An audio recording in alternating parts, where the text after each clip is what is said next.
Halo, Assalamualaikum. Saya Muhammad Renaldi dari kelas C 2019. Di sini saya akan menjelaskan pemahaman saya tentang apa itu CTML. CTML sendiri merupakan singkatan terdiri dari Cognitive Theory of Multimedia Learning. Tujuan dari CTML ini adalah apabila kita menerapkan semua prinsip yang ada dalam CTML, maka diharapkan siswa dapat memahami materi dari multimedia yang kita sampaikan. Apabila semua prinsip yang ada dalam CTML ini diterapkan, maka diharapkan materi dapat mudah dicerna oleh siswa. Dalam CTML terdapat 12 prinsip, dan saya akan menjelaskannya dalam video ini. Prinsip yang pertama yaitu coherence principle. Prinsip ini mengajarkan bahwa penggunaan alat bantu dan materi harus saling terkait atau memiliki kolerasi. Untuk penerapannya dalam proyek saya, tentu saya akan banyak menerapkan prinsip ini.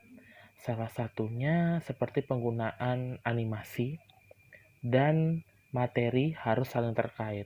Karena saya mengambil materi dari buku kelas 7 SMP yang materinya tentang I'm Proud of Indonesia, maka tentu saya akan menggunakan animasi yang berbau Indonesia, seperti anak berpakaian adat, gapura, pemandangan, dan lain sebagainya.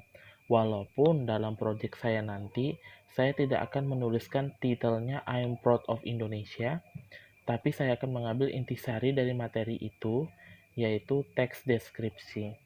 Namun, penggunaan animasi tidak jauh dari tema awal yang ada di buku. Lalu prinsip yang kedua yaitu signaling. Signaling ini adalah prinsip yang mengajarkan bahwa siswa akan lebih mudah memahami materi ketika diberi sinyal atau tanda pada materi yang dianggap penting. Nah, untuk penerapannya di sini saya rencananya akan menggunakan highlight berupa penebalan kata pada slide atau kalimat yang dianggap penting. Untuk contohnya, misalkan apa itu teks deskripsi. Teks deskripsi adalah teks yang menjelaskan tentang suatu objek. Untuk mempersingkat waktu dan mempermudah pemahaman siswa, maka saya akan menebalkan huruf menjelaskan suatu objek, sehingga siswa tidak harus membaca satu slide, namun siswa bisa melihat huruf yang ditebalkan dan siswa akan lebih mudah paham untuk itu.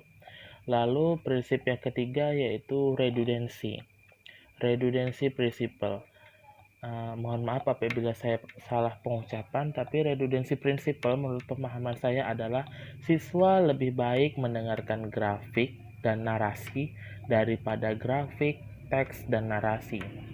Untuk penerapannya mungkin saya tidak akan menggunakan prinsip ini karena saya sadar bahwa materi saya tidak membutuhkan grafik, sehingga prinsip ini tidak saya terapkan. Tapi apabila mungkin ada perubahan, mohon dikoreksi. Prinsip yang keempat yaitu spatial continuity atau spatial continuity, prinsip kedekatan spasial. Maksudnya prinsip ini adalah siswa lebih mudah memahami materi apabila teks dan gambar diletakkan secara berdekatan. Maksudnya di sini adalah lebih ke peletakan dari alat bantu seperti animasi kepada teks. Jelas prinsip ini bertujuan agar nilai estetikanya juga lebih baik dan membantu siswa agar tidak bingung kenapa ada banyak ruang kosong dalam slide-nya. Untuk penerapannya jelas saya bakal melakukan ini mungkin pada bagian-bagian tertentu dalam teks saya. Tapi untuk sekarang yang saya bayangkan misalkan penggunaan animasi di pojok layar atau mungkin tidak menggunakan animasi sama sekali daripada terkesan memenuhi slide. Tapi apabila ada ruang kosong, saya pasti akan menaruh animasi di dekat teks. Selain mempercantik presentasi, juga akan membantu siswa. Tentu juga dengan pertimbangan teksnya seperti apa, berapa ukurannya, dan animasi yang digunakan seperti apa. Lalu berikutnya adalah temporal continuity principle.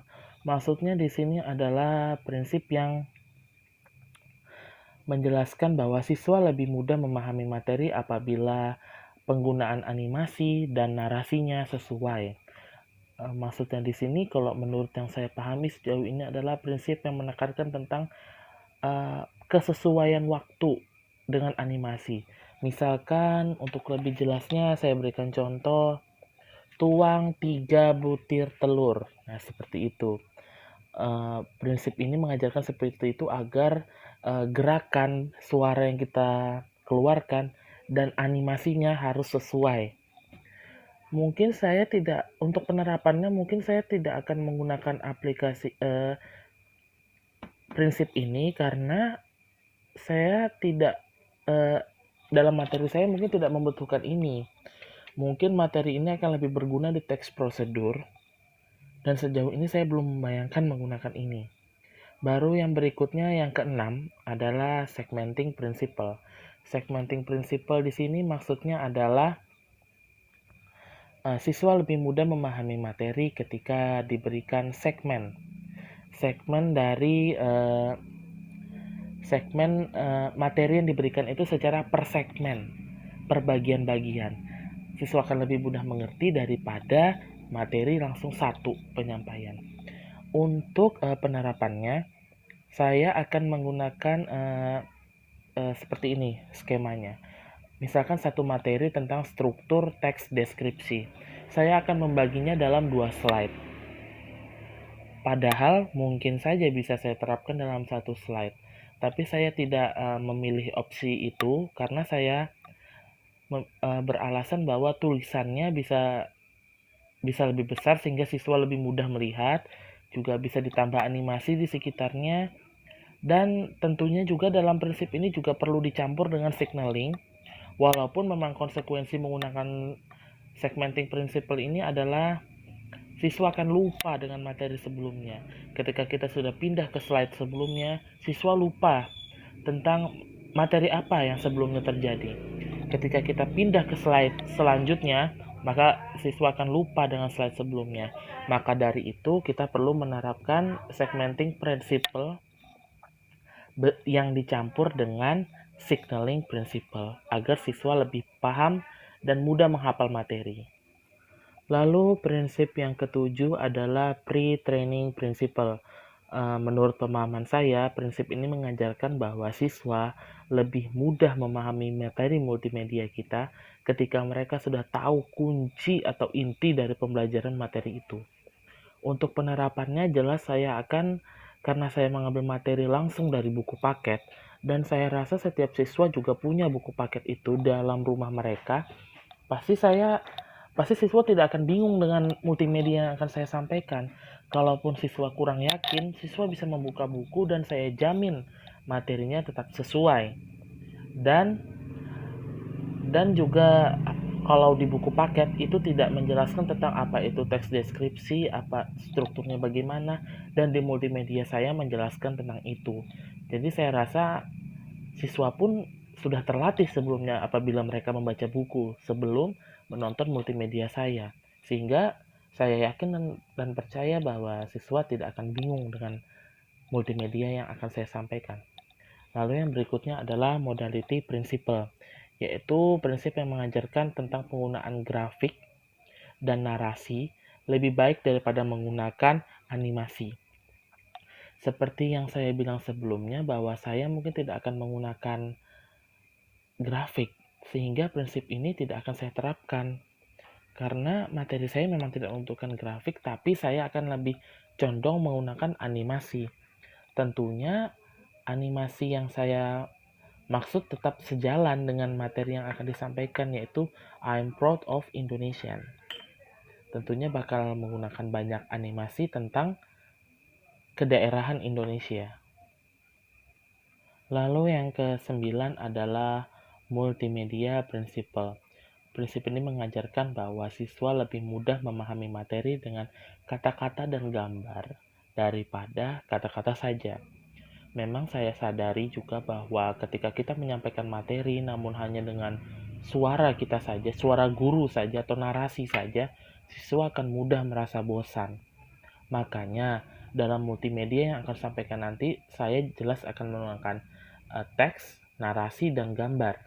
Karena multimedia saya ditujukan untuk anak SMP, masih dalam masa kanak-kanak, yang saya rasa masih dalam masa kanak-kanak sehingga butuh pemahaman pendekatan yang mengasyikkan, bukan hanya sekedar suara, yang tentu akan menghindarkan rasa bosan, yang saya harap seperti itu. Lalu kita pindah ke prinsip berikutnya, yaitu prinsip yang ke-10. Ke-10 yaitu personalization principle. Maksudnya di sini adalah prinsip yang menjelaskan bahwa siswa akan lebih mudah memahami materi ketika sang guru menggunakan narasi dengan bahasa yang informal, bukan bahasa formal. Jelas di sini saya akan banyak menerapkan prinsip ini karena target dari multimedia saya yaitu anak SMP. Dan anak SMP masih memiliki vocabulary yang terbatas sehingga sangat kurang cocok apabila diterapkan dengan bahasa formal. Jelas pada penerapannya misalkan what is description text, saya akan menggunakan kosakata yang tetap menggunakan bahasa Inggris 100%, hanya saja dengan tone suara, dengan nada suara yang sedikit lembut, dan vocabulary yang daily, English daily, yang bahasa Inggris sehari-hari yang saya yakin mereka pun harus tahu. Targetnya harusnya mereka sudah tahu. Dan saya juga harus memaklumi bahwa tingkat kemampuan berbahasa Inggris anak-anak mungkin tidak sama. Lalu prinsip yang ke-11 yaitu voice principle. Voice principle itu maksudnya di sini siswa lebih paham apabila sang guru menggunakan suara manusia, suaranya asli, daripada dengan bantuan suara robot. Suara robot yang dimaksud di sini menurut pemahaman saya adalah seperti suara dari Google. Jelas untuk penerapannya saya akan 100% menggunakan suara saya. Saya tidak ada rencana sama sekali untuk menggunakan suara Google karena ada beberapa alasan, salah satunya karena target saya yaitu anak SMP. Kembali lagi mungkin siswa akan lebih suka ketika seolah-olah guru yang mengajar langsung di depannya, bukan dengan bantuan video atau bantuan maksud saya daripada dengan bantuan suara robot tadi. Mungkin siswa akan lebih senang ketika mendengar sang guru langsung yang berbicara. Yang terakhir, prinsip yang ke-12 yaitu image principle. Maksud dari prinsip ini adalah ketika siswa akan lebih mudah memahami materi apabila tidak langsung menggunakan orang, seperti menggunakan video orang langsung, melainkan siswa akan lebih mudah paham dengan animasi atau diganti orang itu dengan bantuan animasi, sehingga seolah-olah posisi guru tergantikan oleh animasi. Mungkin prinsip ini untuk penerapannya agak susah saya terapkan karena pada dasarnya seperti yang Pak Limbong jelaskan pada pertemuan hari Senin tanggal 22, kalau tidak salah hari ini tanggal 22, Pak Limbong menjelaskan bahwa kita nanti dalam project itu harus ada kita yang berakting tentang membuat video acting kita tentang menjelaskan materi. Jelas pemainnya saya sendiri. Ketentuannya seperti itu. Mungkin prinsip ini tidak bisa sepenuhnya saya terapkan, mungkin hanya separuh bagian saja yang menggunakan bantuan animasi, dan separuhnya lagi tetap ada saya yang menjelaskan. Namun tetap 100% full menggunakan suara saya.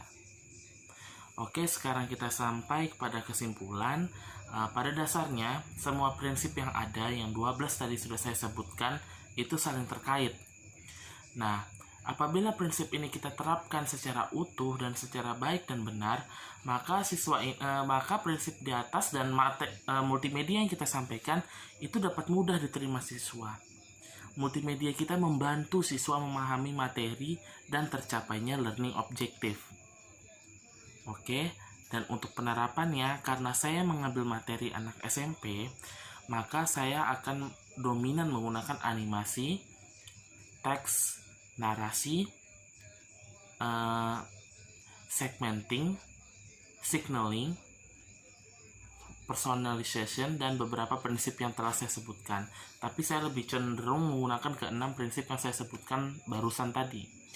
Karena saya yakin apabila prinsip itu saya terapkan secara utuh, baik dan benar, maka materi teks deskripsi yang saya sampaikan kepada siswa akan lebih mudah dipahami. Tentu dengan bantuan animasi dan berbagai hal multimedia yang saya yakin akan mensukseskan learning objektif yang sudah saya targetkan.